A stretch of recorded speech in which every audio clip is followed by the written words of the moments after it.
ناظرین، امت مسلمہ کی تاریخ جنگی کارناموں سے بھری پڑی ہے، لیکن تاریخ اسلام کے ایک ایسا جرنیل بھی ہے جس کا تذکرہ دنیا کی جنگی تاریخ میں لازمی ہے۔ اس نڈر اور ناقابل شکست جرنیل کا نام خالد بن ولید رضی اللہ تعالیٰ عنہ ہے۔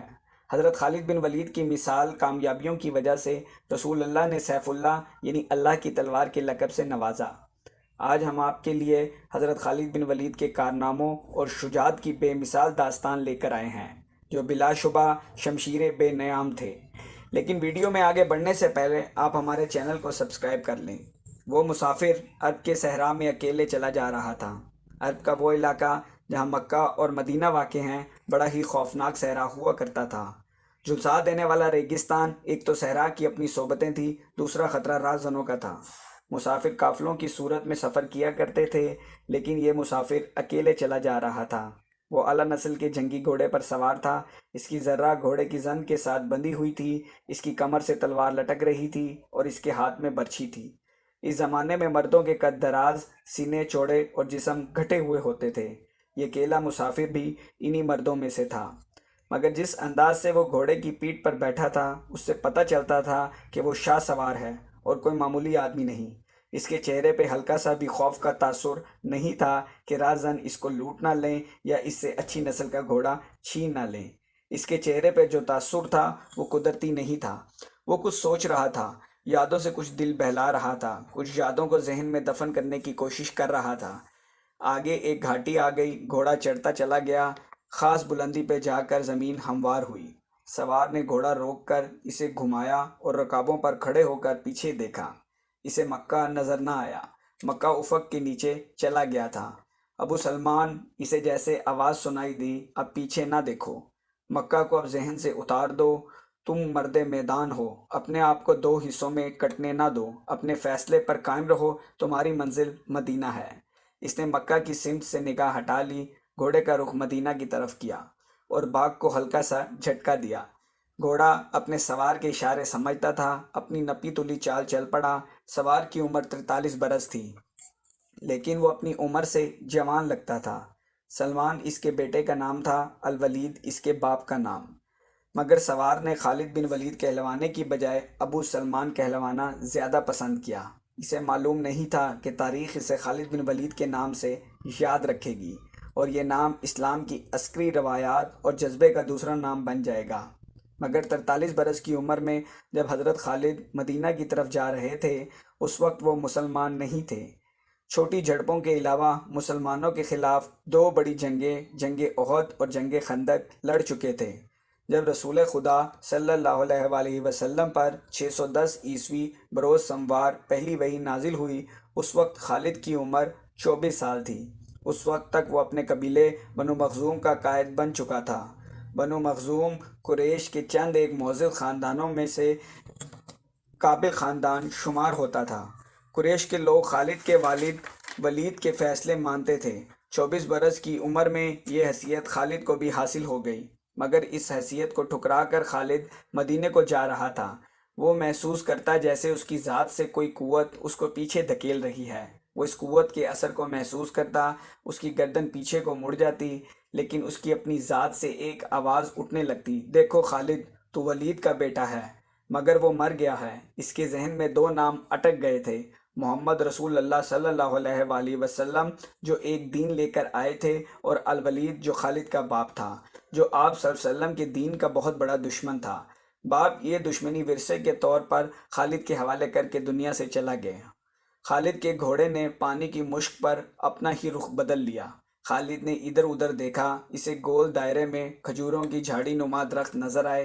گھوڑا ادھر ہی جا رہا تھا۔ نخلستان میں داخل ہو کر خالد گھوڑے سے کود گیا، امامہ اتار کر پانی کے کنارے پانی سر پہ گرایا اور منہ بھی دھویا۔ اس کا گھوڑا پانی پی رہا تھا۔ خالد نے اس چشمے سے پانی پیا جو صرف انسانوں کے استعمال کے لیے تھا۔ یہ چھوٹا سا جنگل تھا۔ خالد نے گھوڑے کی زن اتاری اور زن کے ساتھ بندھی ہوئی چھوٹی سی دری کھولی اور سائے دار درخت کے نیچے لیٹ گیا۔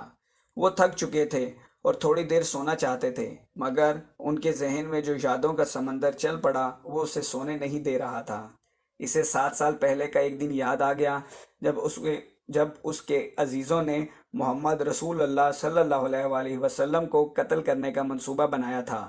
منصوبے میں خالد کا باپ الولید پیش تھا۔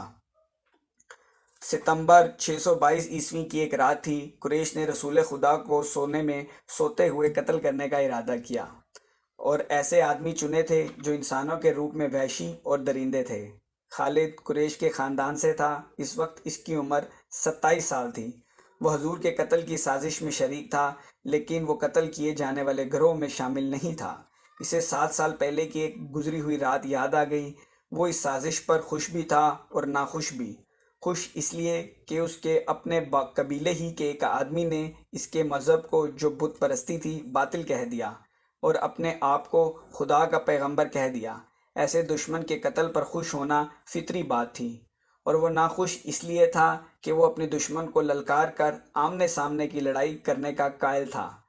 اس نے سوتے ہوئے دشمن کو قتل کرنے کا کبھی سوچا ہی نہیں تھا، اگرچہ اس نے اس سازش کی مخالفت نہیں کی۔ قتل کی رات جب قاتل رسول خدا کو مقررہ وقت پر قتل کرنے گئے تو آپ صلی اللہ علیہ وسلم کا مکان خالی تھا۔ وہاں گھر کا سامان بھی نہیں تھا، نہ آپ صلی اللہ علیہ وآلہ وسلم کا گھوڑا تھا، نہ اونٹنی۔ قریش اس امید پر سوتے ہوئے گئے تھے کہ انہیں صبح خوشخبری ملے گی، ان کو نئے مذہب کی طرف بلانے والا قتل ہو جائے گا۔ مگر صبح میں وہ ایک دوسرے کو مایوسی کے عالم میں دیکھ رہے تھے۔ وہ سرگوشیوں میں ایک دوسرے سے پوچھنے لگے، محمد صلی اللہ علیہ وآلہ وسلم کہاں گئے؟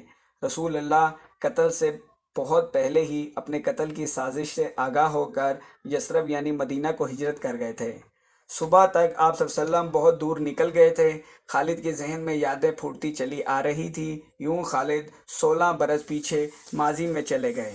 1913 عیسوی کی ایک شام رسول اللہ صلی اللہ علیہ وآلہ وسلم نے قریش کے چند سرکردہ سرداروں کو کھانے کے لیے مدعو کیا۔ کھانے کے بعد رسول اللہ نے اپنے مہمانوں سے کہا، اے بنی عبد المطلب، میں تمہارے سامنے جو تحفہ پیش کرنے لگا ہوں وہ عرب کا کوئی اور شخص پیش نہیں کر سکتا، اس لیے اللہ نے مجھے منتخب کیا ہے۔ مجھے اللہ نے حکم دیا ہے کہ تمہیں ایسے مذہب کی طرف بلاؤں جو تمہیں دنیا کے ساتھ ساتھ تمہاری آخرت بھی مسرور کر دے۔ اس طرح رسول خدا صلی اللہ علیہ وآلہ وسلم نے پہلی وحی کے نزول کے 3 سال بعد قریبی عزیزوں کو اسلام قبول کرنے کی دعوت کی۔ خالد اس محفل میں نہیں تھا، اس کا والد موجود تھا۔ اس نے خالد کو مذاق اڑانے کے لہجے میں بتایا کہ عبد المطلب کے پوتے محمد صلی اللہ علیہ وآلہ وسلم نے کہا ہے کہ وہ اللہ کا بھیجا ہوا نبی ہے۔ ہم جانتے ہیں کہ عبد المطلب قریش کا ایک سردار تھا۔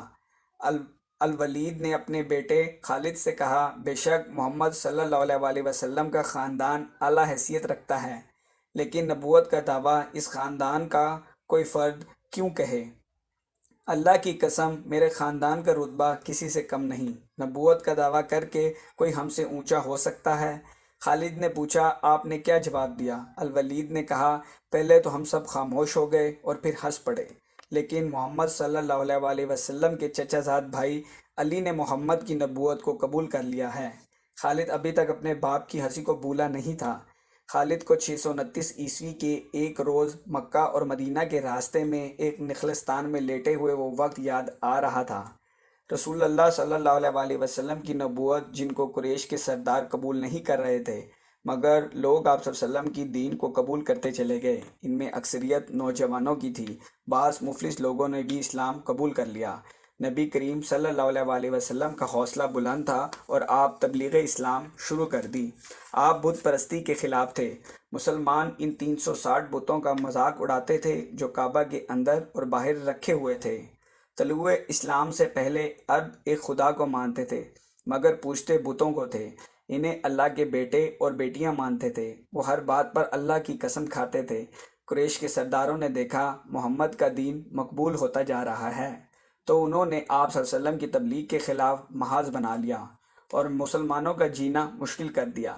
خالد کو یاد آ رہا تھا کہ انہوں نے اللہ کے رسول صلی اللہ علیہ وآلہ وسلم کو لوگوں کو دین حق کی تبلیغ دیتے ہوئے دیکھا تھا کہ بت نہ انہیں فائدہ دے سکتے ہیں اور نہ نقصان۔ عبادت کے لائق صرف اللہ ہے جو وحدہ لا شریک ہے۔ رسول کے مخالف قریش کے 4 سردار تھے۔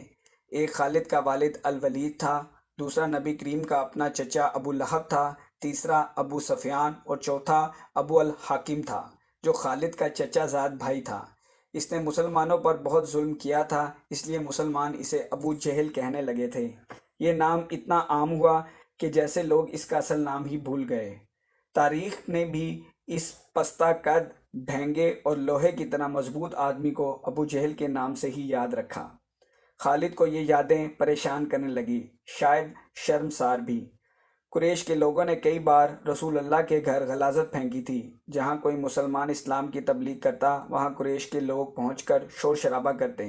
بد اخلاق آدمیوں کو رسول اللہ کو پریشان کرنے کا حکم دیا جاتا۔ خالد کو اطمینان تھا کہ ان کے باپ نے رسول اللہ صلی اللہ علیہ وسلم کے خلاف کبھی کوئی گھٹیا حرکت نہیں کی۔ وہ 2 مرتبہ قریش کے سرداروں کو ساتھ لے کر رسول خدا کے چچا ابو طالب کے پاس یہ کہنے گیا تھا کہ وہ اپنے بھتیجے کو نبوت کے دعوے سے ہٹائے، ورنہ کسی کے ہاتھوں وہ قتل کر دیا جائے گا۔ ابو طالب نے ان دونوں مرتبہ انہیں ٹال دیا۔ خالد کو اپنے باپ کی بہت بڑی قربانی یاد آ گئی۔ عماریہ خالد کا بھائی تھا، وہ بہت خوبصورت نوجوان تھا، وہ ذہین بھی تھا۔ خالد کے باپ الولید نے اپنے بیٹے کو قریش کے 2 سرداروں کے حوالے کیا اور کہا کہ میرا بیٹا رکھ لو اور اس کے بدلے محمد صلی اللہ علیہ وسلم ہمیں دے دو۔ خالد اپنے باپ کے اس فیصلے پہ کانپ اٹھا۔ جب اس کا بھائی دونوں سرداروں کے ساتھ چلا گیا تو خالد تنہائی میں جا کے رویا۔ سرداروں نے عماریہ کو آگے کر کے کہا، ابو طالب، اسے تم جانتے ہو، یہ عماریہ بن ولید ہے۔ تم یہ بھی جانتے ہوگے کہ بنو ہاشم نے جس کے تم سردار ہو، ابھی تک اس جیسا خوبصورت اور سجیلا جوان نہیں پیدا کیا۔ یہ ہم ہمیشہ کے لیے تمہارے حوالے کرنے کے لیے آئے ہیں۔ اسے اپنا بیٹا بنا کے رکھو گے تو یہ تمام عمر تمہارا فرما بردار رہے گا۔ اگر اسے اپنا غلام بناؤ گے تو قسم ہے اللہ کی، یہ تم پر اپنی جان بھی قربان کر دے گا۔ ابو طالب نے پوچھا، تم اسے میرے حوالے کیوں کر رہے ہو؟ کیا بنو مخزوم کی ماؤں نے اپنے بیٹوں کو نیلام کرنا شروع کر دیا ہے؟ کہو اس کی کتنی قیمت چاہتے ہو؟ سرداروں نے کہا، اس کے عوض محمد صلی اللہ علیہ وسلم اپنا بھتیجا ہمیں دے دو۔ ابو طالب نے کہا، تم میرے بھتیجے کو لے جا کر کیا کرو گے؟ سردار نے جواب دیا، ہم محمد صلی اللہ علیہ وسلم کو قتل کریں گے۔ یہ بے انصافی نہیں ہوگی؟ تم دیکھ رہے ہو ہم تمہارے بھتیجے کے بدلے اپنا بیٹا دے رہے ہیں۔ ابو طالب نے کہا، یہ بہت بڑی بے انصافی ہے۔ ابو طالب نے کہا، تم میرے بھتیجے کو قتل کرو گے اور میں تمہارے بیٹے کو پالوں گا، اس پر مال خرچ کروں گا۔ ابو طالب نے کہا، تم میرے پاس کیسا انصاف لے کر آئے ہو؟ میں تمہیں عزت سے رخصت کرتا ہوں۔ خالد نے جب اپنے بھائی کو سرداروں کے ساتھ واپس آتے دیکھا، سرداروں سے سنا ابو طالب نے یہ سودا قبول نہیں کیا، تو خالد دلی طور پر بہت خوش تھا۔ خالد نے سوچا، محمد صلی اللہ علیہ وسلم کا تم نے کیا بگاڑ لیا؟ خالد دل ہی دل میں خوش ہوا۔ بے شک محمد صلی اللہ علیہ وسلم کا جسم طاقتور تھا، لیکن رگانہ بن یزید جیسے پہلوان کو اٹھا کر پٹکنے کے لیے صرف جسمانی طاقت کافی نہیں تھی۔ رگانہ بن یزید رسول کریم صلی اللہ علیہ وسلم کا چچا تھا، جس نے اسلام قبول نہیں کیا۔ یہ عرب کا معنی ہوا پہلوان تھا، نامی گرامی پہلوان جس نے ان کو پٹک کر دوبارہ اٹھنے کے قابل نہ چھوڑا، اور وہ وحشی انسان تھا، صرف لڑنا اور مارنا جانتا تھا۔ خالد کو وہ وقت یاد آنے لگا جب 3-4 آدمیوں نے رکانہ پہلوان کو خوب کھلایا اور اس سے کہا، تمہارا بھتیجا محمد صلی اللہ علیہ وسلم کسی کے ہاتھ نہیں آتا، نہ اپنی تبلیغ سے باز آتا ہے، نہ کسی سے ڈرتا ہے، اور لوگ ان کی باتوں کے جادو میں آتے جا رہے ہیں۔ کیا تم اسے سیدھا نہیں کر سکتے؟ رکانہ نے تکبر کے لہجے میں کہا، کیا تم میرے ہاتھوں اس کو شکست دلوانا چاہتے ہو؟ لاؤ اسے میرے مقابلے میں، لیکن وہ میرا نام سن کر مکہ سے بھاگ جائے گا، مگر نہیں، میں اس سے لڑنا اپنی توہین سمجھتا ہوں۔ اس نے اکسانے والے آدمی کی بات نہ مانی، وہ کسی پہلوان کو اپنے برابر کا سمجھتا ہی نہیں تھا۔ رسول اللہ صلی اللہ علیہ وسلم کے دشمن خاموش ہو گئے، مگر وہ سوچتے رہے کہ آپ صلی اللہ علیہ وسلم کو رکانہ کے ہاتھوں گرا کر آپ صلی اللہ علیہ وسلم کا مذاق اڑایا جائے۔ مکہ کے یہودی رسول اللہ کے دشمن تھے، مگر وہ کھل کر میدان میں نہیں آتے تھے۔ وہ خوش تھے کہ اہل قریش تقسیم ہو کر ایک دوسرے کے دشمن ہو گئے ہیں۔ انہیں پتہ چل گیا کہ قریش کے کچھ آدمیوں نے رکانہ پہلوان کو اکسایا ہے، کہ وہ رسول اللہ صلی اللہ علیہ وسلم کو کشتی کے لیے للکارے، لیکن وہ نہیں مان رہا تھا۔ ایک روز رکانہ رات کے وقت گلی سے گزر رہا تھا کہ اس کے قریب سے بڑی حسین اور جوان لڑکی گزری۔ چاندنی رات میں لڑکی نے رکانہ کو پہچان لیا اور مسکرائی۔ رکانہ وحشی تھا اور لڑکی کا راستہ روک لیا۔ رکانہ نے کہا، کیا تم جانتی ہو جب عورت مرد کی طرف دیکھ کر مسکراتی ہے تو اس کا کیا مطلب ہوتا ہے؟ کون ہو تم؟ اس کا مطلب یہ ہوتا ہے کہ عورت اس مرد کو چاہتی ہے۔ جوان لڑکی نے جواب دیا، میں سبطہ بن ارمن ہوں۔ اس نے کہا، ارمن یہودی کی بیٹی، اور لڑکی کے کندھوں پر ہاتھ رکھ کر اسے قریب کر کے بولا، کیا میرا جسم تمہیں اچھا لگتا ہے یا میری طاقت؟ تمہاری طاقت نے مجھے مایوس کر دیا ہے۔ سبط نے پیچھے ہٹتے ہوئے کہا، تم اپنے بھتیجے محمد صلی اللہ علیہ وسلم سے ڈرتے ہو؟ کون کہتا ہے؟ رکانہ نے گرج کر پوچھا۔ سب کہتے ہیں، سب نے کہا۔ پہلے محمد صلی اللہ علیہ وسلم کو گراؤ، میں تمہیں اپنا جسم انعام میں دوں گی۔ رکانہ نے کہا، اللہ کے بیٹے اور بیٹیوں کی قسم، تیری بات پوری کر کے تیرے سامنے آؤں گا، لیکن تم نے غلط سنا ہے کہ میں اس محمد صلی اللہ علیہ وسلم سے ڈرتا ہوں۔ میں اپنے سے کمزور کے ساتھ نہیں لڑتا اور اسے اپنی توہین سمجھتا ہوں، لیکن تیری بات پوری کروں گا۔ مورخ ابن الاسیر نے جو شہادتیں پیش کی وہ صحیح لگتی ہیں کہ رکانہ نے محمد صلی اللہ علیہ وسلم کو کشتی کے لیے للکارا اور اس نے کہا، میرے بھائی کے بیٹے، تم بڑے دل اور جرأت والے آدمی ہو۔ میں یہ بھی جانتا ہوں کہ تم جھوٹ بولنے سے نفرت کرتے ہو، لیکن مرد کی جرأت کا پتہ اکھاڑے میں چلتا ہے۔ آؤ میرے مقابلے میں اکھاڑے میں اترو۔ اگر مجھے گرا دو گے تو میں تمہیں اللہ کا بھیجا ہوا نبی مان لوں گا۔ اللہ کی قسم، تمہارا مذہب قبول کر لوں گا، لیکن یہ بھتیجے اور چچا کی کشتی نہیں ہوگی۔ رسول اللہ صلی اللہ علیہ وسلم نے رکانہ کی للکار کے نتیجے میں کہا، ایک بت پرست اور سچے دین والے کی لڑائی ہوگی۔ تو ہار گیا تو اپنا وعدہ نہ بھول جانا۔ مکہ میں یہ خبر صحرا کی آندھی کی طرح پھیل گئی کہ رکانہ پہلوان اور محمد صلی اللہ علیہ وسلم کی کشتی ہوگی، اور جو ہار جائے گا وہ جیت جانے والے کا مذہب قبول کرے گا۔ قریش کا بچہ بچہ، مرد و زن اور یہودی ہجوم کی طرح اکٹھے ہو گئے۔ مسلمانوں کی تعداد بہت کم تھی۔ وہ تلواروں اور برچھیوں سے مسلح ہو کر آئے، کیونکہ انہیں خطرہ محسوس ہو رہا تھا کہ قریش کشتی کو بہانہ بنا کر رسول خدا کو قتل نہ کر دیں۔ عرب کا سب سے طاقتور پہلوان رکانہ بن عبد الیزید رسول اللہ کے مقابلے میں اترا۔ اس نے رسول خدا کی طرف دیکھتے ہوئے طنز بھری مسکراہٹ پیش کی۔ رسول اللہ اطمینان سے رکانہ کی آنکھوں میں آنکھیں ڈال کر دیکھتے رہے اور وہ بے خبری میں کوئی داؤ نہ کھیل جائے۔ رکانہ آپ صلی اللہ علیہ وسلم کی طرف گھوم رہا تھا۔ مسلمان خاموش تھے، وہ دل ہی دل میں اللہ کو یاد کر رہے تھے۔ ابن التاثیر کہتے ہیں کہ رسول اللہ نے رکانہ کو اٹھا کر زمین پر پٹخ دیا۔ رکانہ زخمی شیر کی طرح اٹھا اور آپ پر حملہ کیا تو آپ صلی اللہ علیہ وسلم نے پھر اسے پٹخ دیا۔ وہ دوبارہ اٹھا، آپ نے دوبارہ تیسری بار اسے پٹخ دیا۔ یوں رکانہ تیسری بار نہ اٹھ سکا اور سر جھکا کر اکھاڑے سے نکل گیا۔ رسول اللہ نے للکارا، چچا رکانہ، اپنا وعدہ پورا کرو، یہی اسلام قبول کرو۔ رکانہ نے اسلام قبول کرنے سے انکار کر دیا اور کہا، یہ طاقت جسمانی نہیں تھی۔ خالد بن ولید نے لیٹے لیٹے نخلستان میں کہا، رکانہ کو 3 بار پٹکنا تو دور کی بات، اسے کوئی بچھاڑ بھی نہیں سکتا تھا۔ یوں خالد کے دل میں رسول اللہ کی محبت کا تصور نکھر آیا۔ آپ لوگوں کے پیار بھرے کامنٹس اور لائکس کا بہت بہت شکریہ۔